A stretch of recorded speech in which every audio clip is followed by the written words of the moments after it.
Bonjour tout le monde. Le monde aquatique est un monde à part, avec ses règles de vie, ses hôtes et sa végétation. C'est sur ce dernier point que je vais partager avec vous cette vidéo afin d'en savoir un peu plus.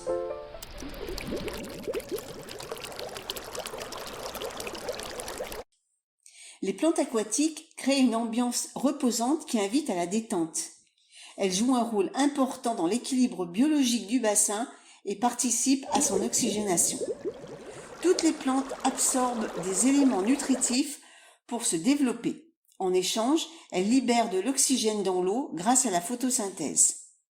Ces éléments nutritifs sont de diverses natures. Les rejets naturels des poissons, les végétaux en décomposition, l'excédent de nourriture pour poissons, etc. Dans un bassin bien régulé, les différents déchets organiques libèrent de l'ammoniac en se décomposant.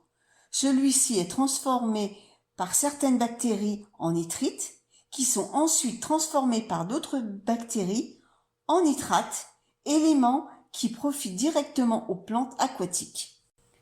Alors il existe plusieurs variétés de plantes. Les plantes de berge, qui vivent à la limite du milieu aquatique et ne doivent pas être immergées à plus de 25 cm de profondeur. Ensuite, il y a les plantes à feuilles flottantes. Elles sont fixées au sol par leurs racines, mais hissent leurs feuilles à la surface de l'eau et leurs fleurs au-dessus. La plante la plus connue est le nénuphar. Alors le nénuphar aide à obtenir un bon équilibre biologique des bassins qu'il recouvre de leurs feuilles. Il assure ainsi une ombre bénéfique et abaisse sensiblement la température de l'eau et assure une bonne régulation des échanges gazeux. Ensuite, il y a les plantes flottantes. Alors celles-là, elles flottent librement à la surface sans jamais s'enraciner dans le sol. Certaines plantes de cette catégorie sont à limiter fortement car elles deviennent très envahissantes. C'est le cas de la lentille d'eau qui peut se multiplier très rapidement. La population peut doubler en une semaine et se superposer, créant ainsi un tapis pouvant atteindre 5 cm d'épaisseur. Il y a aussi la laitue d'eau, utile pour absorber les déchets organiques et les minéraux excédentaires qui causent la prolifération des algues. Elle clarifie rapidement l'eau, mais malheureusement celle-ci n'est pas rustique, elle ne supporte pas le froid et disparaît en hiver. Et pour finir, nous avons les plantes immergées. Alors ces plantes-là vivent en permanence dans l'eau et leur particularité est leur capacité à oxygéner l'eau. Elles offrent également un refuge pour de nombreuses larves d'insectes et aussi pour les alevins. Alors dans le bassin, j'ai une plante qui s'appelle Élode dense, dont le nom scientifique c'est Elodea densa.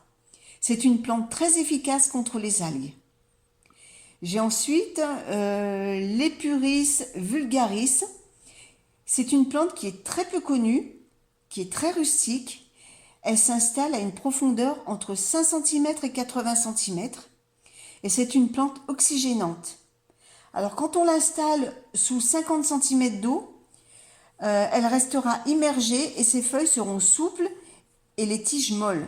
Par contre, si on la plante au-dessus de 50 cm d'eau, les tiges sont recouvertes de petites feuilles raides et se dressent au-dessus de l'eau, un peu comme des petits conifères.